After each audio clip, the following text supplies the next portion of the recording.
De caixa, o tipo mais difundido. Os cartuchos ficam empilhados dentro de uma caixa de metal ou de polímero. Embaixo, uma mola empurra tudo para cima. O ferrolho retira o cartucho de cima e o introduz na câmara, e assim por diante. As primeiras versões eram de uma fileira só, uma coluna estreita de cartuchos, compacta, mas de pouca capacidade. A M1911 tem apenas 7 cartuchos .45 ACP. O esquema de duas fileiras dispõe os cartuchos em ordem intercalada em duas colunas, dobrando a capacidade quase sem aumentar o comprimento. A Glock 17 acomoda 17 cartuchos 9mm num punho do tamanho da palma da mão. O carregador curvo do AK-47 não é estética, mas uma medida forçada. O cartucho 7,62 por 39 é cônico, e uma pilha reta dessas cápsulas desregula o ângulo de alimentação e trava a arma. O cultuado carregador da FNP-90, popularmente chamado de Galo, que parece uma arma do futuro, por dentro é montado como o mais comum carregador de caixa de duas fileiras, só que virado 90 graus e deitado na horizontal sobre o cano. E cada cartucho, antes da alimentação na câmara, é adicionalmente girado por um mecanismo especial. De tambor. O mesmo princípio de alimentação do carregador de caixa, só que os cartuchos são dispostos em espiral dentro de um cilindro. E quem os empurra não é uma mola linear, mas uma mola de torção enrolada. No mesmo volume, cabem muito mais munições. O PPSH-41 com tambor de 71 cartuchos, 7,62 por 25, símbolo da infantaria soviética. Mas o tambor carregado pesa quase 2,5 kg só de cartuchos. E trocá-lo sob fogo não é uma tarefa das mais fáceis. O RPK usava um tambor de 75 cartuchos como opção padrão. A Thompson experimentou tambores de 50 e 100 cartuchos, mas o de 120, o Type-C, foi retirado de produção ainda antes do início da Segunda Guerra Mundial. Ele vibrava ao atirar, e isso provocava falhas de alimentação. Até o tambor de 50 cartuchos da Thompson durou pouco no serviço militar. O exército logo passou aos carregadores de caixa de 20 a 30 cartuchos, de modo que todas aquelas cenas de gangster no cinema são bem mais confiáveis do que a história real. Tubular. Os cartuchos ficam um atrás do outro num tubo sob o cano. Uma mola os empurra da frente para trás. O sistema é velho como o mundo. Assim ainda são feitas quase todas as espingardas de ação de bombeamento, de alavanca e semiautomáticas. Aqui há uma limitação rígida. A ponta de um cartucho se apoia diretamente na espoleta do seguinte. Uma bala pontiaguda, no recuo, pode pressionar a espoleta do cartucho que está à frente e provocar uma detonação bem dentro do tubo. Por isso, nos carregadores tubulares, se usam apenas balas de ponta-romba e chumbo grosso. A Remington 870, dependendo da configuração, comporta de 4 a 7 cartuchos de calibre 12, e o prolongador do tubo é uma das modificações mais frequentes das espingardas táticas. Fato curioso: o fabricante Hornady, no fim das contas, inventou um caminho alternativo. O cartucho Leve Revolution, com uma ponta de polímero macio que imita com segurança uma bala pontiaguda num carregador tubular, sem o risco de detonar por impacto. Carregador pente.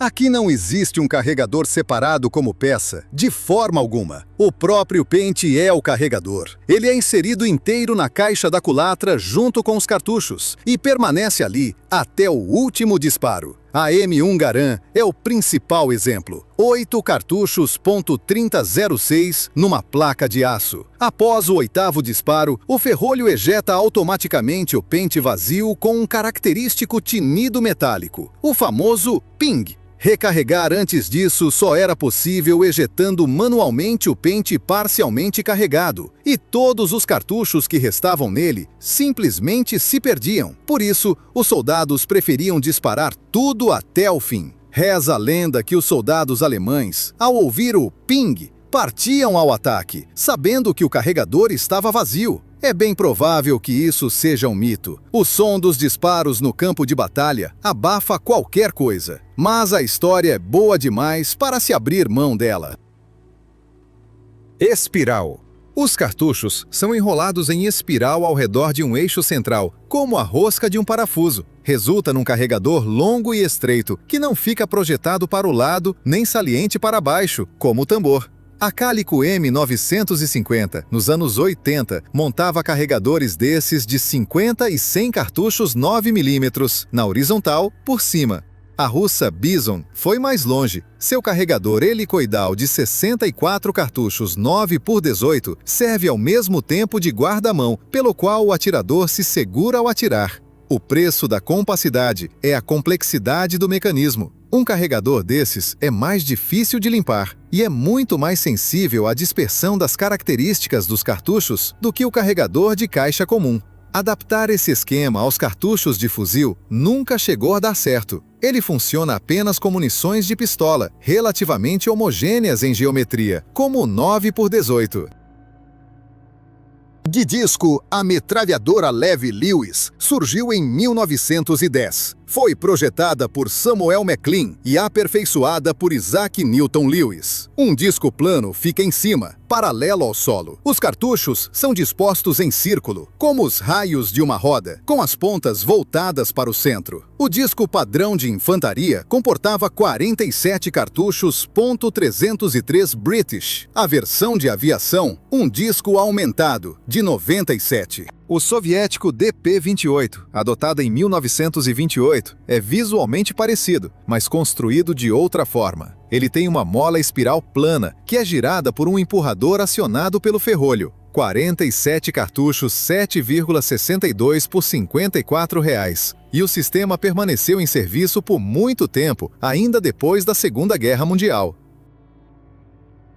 De 4 fileiras. Se olhado de frente, um carregador desses é quase 2 vezes mais largo do que o carregador de caixa comum. As faces retas dão uma silhueta característica, daí o nome. A construção é de 4 colunas. 4 fileiras paralelas de cartuchos convergem em 2 fileiras bem antes da alimentação na câmara. A pistola metralhadora finlandesa Suomi KP-31, adotada em serviço no ano de 1931, usava exatamente um carregador desses, de 50 cartuchos 9mm, projetado por Aimo Lahti. Nas construções antigas, as 4 fileiras convergiam primeiro em 2, depois em uma. Nas modernas, a convergência para em 2 fileiras. Assim é mais confiável com os calibres de fuzil.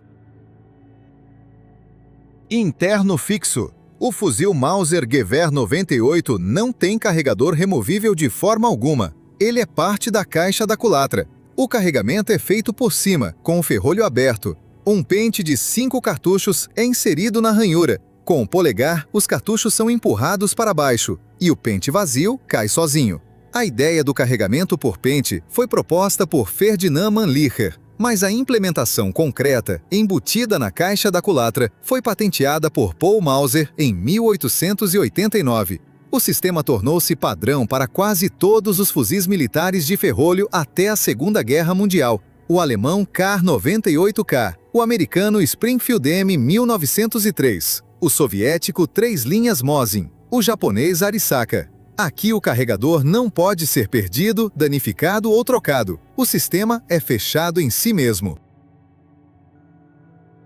Rotativo. O princípio foi inventado ainda em 1899 para o fuzil Savage Model 99, mas quem o tornou verdadeiramente conhecido foi o Ruger 10/22 em 1964. Dentro do carregador, há um rotor com um alojamento separado para cada cartucho. Uma mola de torção o gira uma posição a cada movimento do ferrolho, alimentando o cartucho seguinte estritamente sob um mesmo ângulo, independentemente de quantos cartuchos restam. Isso resolve um problema concreto do cartucho .22R. Num carregador de caixa comum, o ângulo de alimentação muda à medida que a mola empurra cada vez menos cartuchos. E o cartucho de percussão anular, sensível a desalinhamentos, por causa disso, dava com frequência falhas de alimentação. O rotor elimina essa variável por completo. 10 cartuchos ficam alinhados com a caixa da culatra. Nada fica projetado para baixo.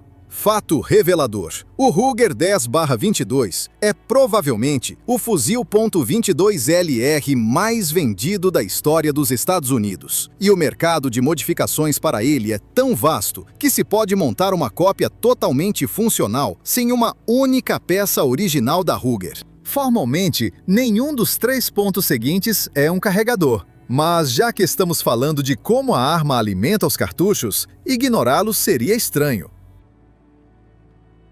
Speed Loader. Não é um carregador, mas uma ferramenta para o carregamento. O carregador de um revólver é o seu tambor, inseparável da arma durante o tiro. O Speed Loader é uma peça redonda que segura 6 cartuchos de uma vez, o número mais frequente, mas há também de 5 e de 7, na mesma disposição das câmaras do tambor. Encaixou, girou, todos os 6 cartuchos caem nas câmaras ao mesmo tempo. E o próprio Speed Loader, depois disso, é guardado no coldre e não participa mais do tiro. Moon Clip. Também não é um carregador, mas um pente metálico plano em forma de estrela. O verdadeiro carregador aqui é, de novo, o tambor. E o clipe resolve outra tarefa. Segura os cartuchos de pistola sem aro, como 9x19 ou .45 ACP, para que não caiam dentro das câmaras, e acelera a extração dos estojos disparados. Durante o tiro, o clipe permanece dentro do tambor junto com os cartuchos, mas a alimentação na câmara continua sendo feita pelo próprio tambor. No ano de 1917, o Exército dos Estados Unidos não tinha pistolas M1911 suficientes para a mobilização. Decidiu-se adotar em serviço os revólveres Smith & Wesson e Colt M1917 no mesmo .45 ACP, e os Moon Clips resolveram o problema da extração do cartucho sem aro. Essa solução militar temporária serviu por décadas. Alimentação por fita. Este é, em princípio, um sistema completamente diferente, alternativo ao de carregador, e não uma variedade dele. Quem segura os cartuchos não é uma mola nem um alimentador, mas os elos de uma fita flexível, metálica desmontável ou de lona. E o mecanismo da arma, por si só, puxa ativamente a fita através de si, liberando cada cartucho antes da alimentação. A caixa metálica para a fita na PKM ou na M249 é apenas um recipiente para o transporte. Dentro dele, não há nem mola, nem mecanismo de alimentação. A principal vantagem é a capacidade praticamente ilimitada. As fitas simplesmente se conectam umas às outras, e uma metralhadora numa torre estacionária pode disparar sem parar 100, 200 e mais cartuchos seguidos. O único fator que limita o sistema é o superaquecimento do cano. As metralhadoras de aviação da Segunda Guerra Mundial usavam originalmente fitas de tecido para centenas de cartuchos, mas o tecido teme a umidade e se degrada com o tempo. Por isso, os sistemas modernos passaram por completo aos elos metálicos desmontáveis.